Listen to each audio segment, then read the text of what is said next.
شبه جار العجوز. أهلا، أنا محمد. جيت من قرية فاضية عشان أشتغل في المدينة، وأجرت شقة فاضية في عمارة من العماير. وفي يوم من الأيام رجعت للبيت في العصر، ورحت في النوم عشان كنت تعبان جدا وما كنتش عايز أعمل أي حاجة. في نص الليل سمعت صوت دوشة من الجيران في السقف.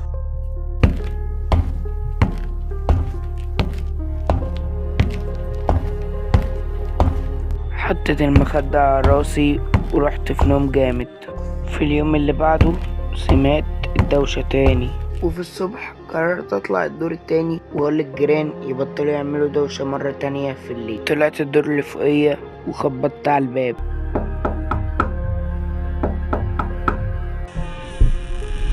فتحت لي الباب ست عجوز طيبة وعلى طول خلتني ادخل. كنت محتار، يا اما اكلمها واتخانق معاها يا اما استنى، ولكن الست العجوز دخلتني المطبخ وقدمت لي شاي وبسكويت. ولما كنت بشرب الشاي اتخنقت بحتة بسكويت وبدأت اكح. ما كنتش قادر اتنفس. كنت ببص للست العجوز وما كانتش بتعمل اي حاجة. وبعد كده بصيت للبسكويت اللي اتخنقت بيه.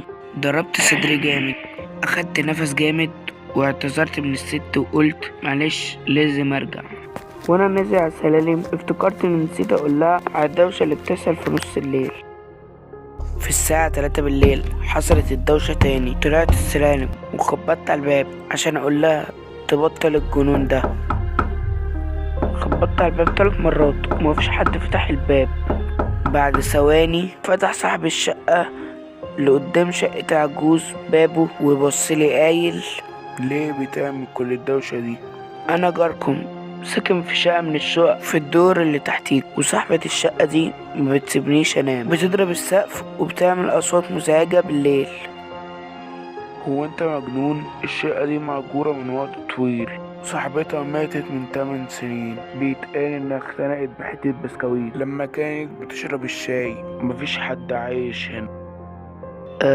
مفيش حد بيعيش هنا؟ ده انا كنت معاها امبارح. ازاي ده؟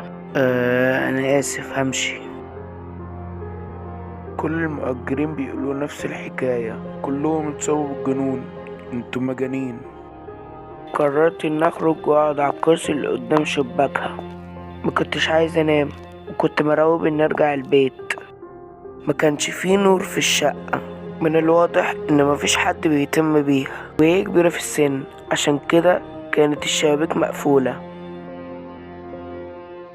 شد انتباهي شيء غريب، وبعدين لقيت ظل العجوز ده موجود في الشباك. كانت واقفة في الشباك وبتبتسم وماسكة في ايديها كاس مكسور.